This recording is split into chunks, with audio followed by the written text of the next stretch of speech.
Hello everyone! Finally, Whumptober is here. Welcome to the first installment, starting with how else than with SemiShiraKawaGata. As usual, it's a tradition at this point, I would say. So yeah, we are up for some hurt, some comfort, I guess. Let's go! As always, special thanks to my lovely patrons and all of you who subscribe and watch these videos. You're keeping this channel alive and going. Thank you very much, and I hope you will enjoy. One would think that you would be used to being home alone already after all the years the four of them lived together. It had never been different. Shirabu was always busy with either uni stuff or work. Hayato was usually all about volleyball, and Semi spent most of his free time composing or playing all of his various musical instruments. Taichi was happy for them, of course. How could he not be? They were doing what they enjoyed, which was the ultimate goal, right? However, the silence of their home got a bit too lonely sometimes. Just like today, and he wasn't even alone since Semi was closed in his music room doing something the whole morning. Daichi didn't dare to disturb him and tried to be as quiet as possible when moving around, even though he was sure Semi had his noise-cancelling headphones on. He's always so upset when we do, even though he never says it out loud. A light shiver ran down his spine when he recalled Semi's annoyed expression and rushed back into the kitchen to start making lunch for them. It wasn't the smartest choice to leave him in the kitchen alone, but he couldn't possibly throw that on Semi too. It's not that bad, it's just the two of us. Using that as a mantra for the next few minutes, he went on with cutting the vegetables and fish and preparing everything he needed to make rice, careful with everything sharp. The last thing he wanted was to turn their lunch into an emergency. He sighed, clenching his hand on the knife. Slowly but surely, he was starting to think his body was cursed. Perhaps his mind too.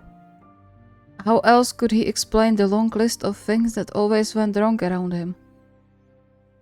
His blood betraying him was just the tip of the iceberg. If only Kenjiro hurt you right now. He could clearly hear the doctor's annoyed voice telling him off for thinking about himself in that way, but he couldn't help it. If only he wasn't causing issues for his boyfriends all the time. Despair flooding his being, he forced himself to focus on getting into the carrots instead of the dreaded what-ifs plaguing his mind at the most inconvenient times. However, the silence surrounding him like a heavy blanket, straining his nerves beyond the limit, really didn't help. Useful. He had to be useful, at least this time around. With a shaky sigh, he finally finished the preparation and put the knife down, taking a few moments to settle. If only Semi wasn't busy right now, or Hayato and Shirabu weren't in their respective jobs. They usually knew how to help him regain his calm.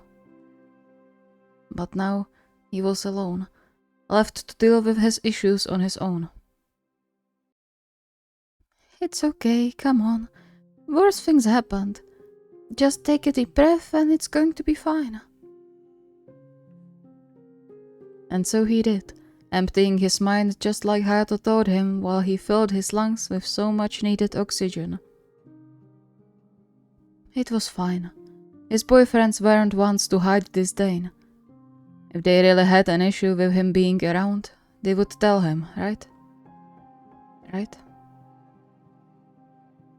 Somewhat calmer, he headed to the living room to rest for a moment before he was to continue with cooking.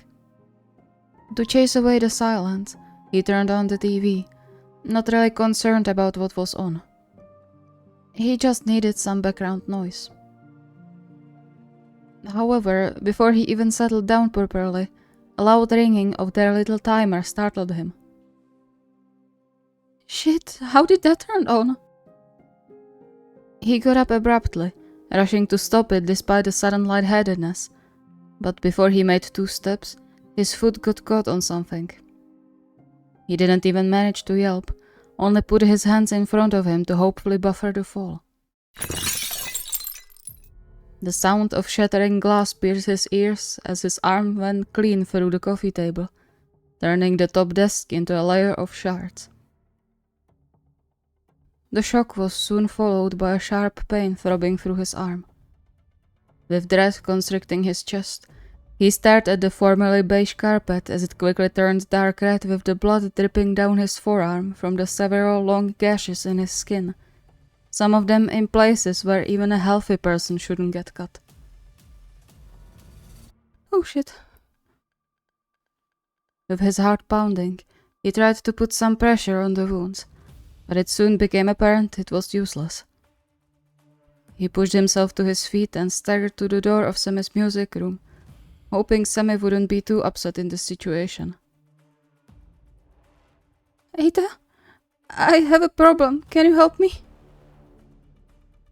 However, no matter how loud he knocked on the door, it stayed closed, and a single attempt to open told him Semi locked himself in again.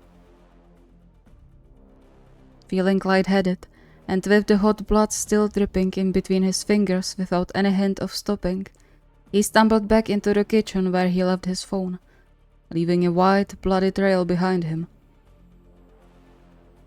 Kenji will be so mad about the mess. The phone almost slipped from his hand, the blood on his fingers making it difficult to have the screen listen.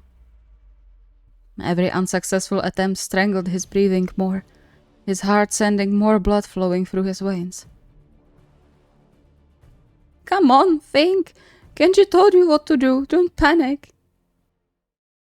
If your arms are bleeding, raise them above the level of your heart, then call help immediately. Tell them you are hemophiliac, they'll know what to do. And stay calm. Never in his life was he so glad to have a doctor for a boyfriend.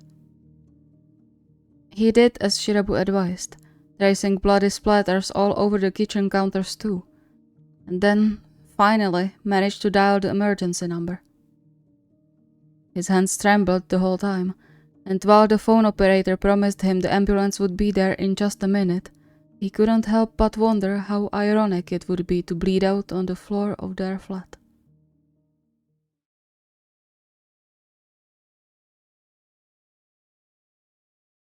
As busy as the hospital life was, Shirabu couldn't really complain that day.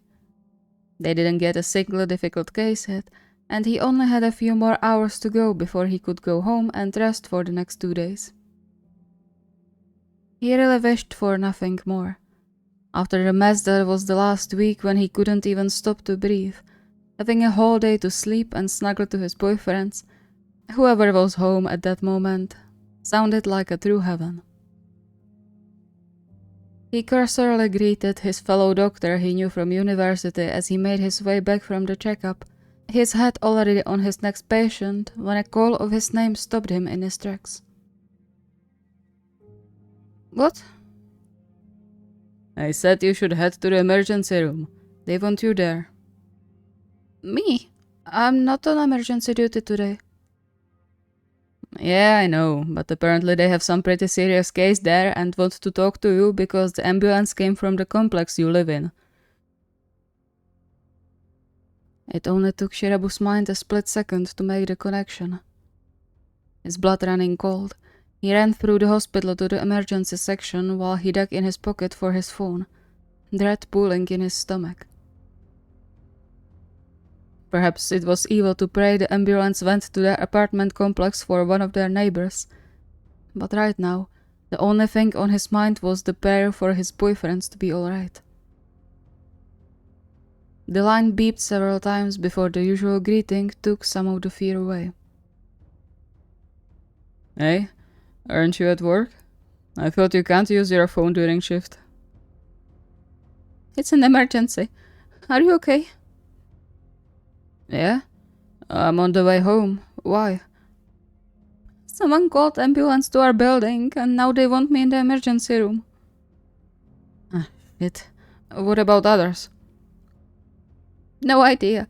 I'll call them next and let you know. Okay. Shirabu ended the call. However, before he managed to dial the second number on his list, the screen lit up, Semi's contact flashing on it. He should have felt relief, but instead, a new wave of panic washed over him since, deep down, he knew Semi calling him could mean only one thing. Where are you? Home, but something happened. There's blood everywhere, living room, kitchen, and I don't know where Taichi is. Shirabu's stomach sank like a cold stone despite already knowing who was in the emergency room. Probably here at the hospital. I'm going there now. Call Hayato and come here. He didn't wait for Semi's answer and sprinted to the emergency, barely stopping himself from barging through the door. What happened? Where's... Shirabu, calm down, please. I'm sure you know why we called you here, so I'll just skip to the important things. His forearm was badly cut. He came in unconscious, and now we are trying to stop the bleeding. The ground swayed under Shirabu's feet as he stared at his senior, while the woman calmly explained everything going on with Taichi and the possible complications. He only listened on half an ear though, the images Semi's call put into his mind chilling to the marrow of his bones. Any injury drawing blood was a small emergency with Taichi. If he arrived unconscious, either he had been bleeding for a long time, or some major arteries or veins were cut. Both of those were equally terrifying. How long will the surgery take? The woman gave him a compassionate smile. I'm sure everything will be alright. Saito-san is there, doing everything he can, I can assure you. Shirabu believed it. Saito was an incredibly experienced surgeon, possibly one of the best in the whole hospital. If he was the one doing the surgery, the chances of something going wrong were low. But they are never zero. He forbade himself to think about that and excused himself to the hallway, where he anxiously waited for his boyfriends to arrive.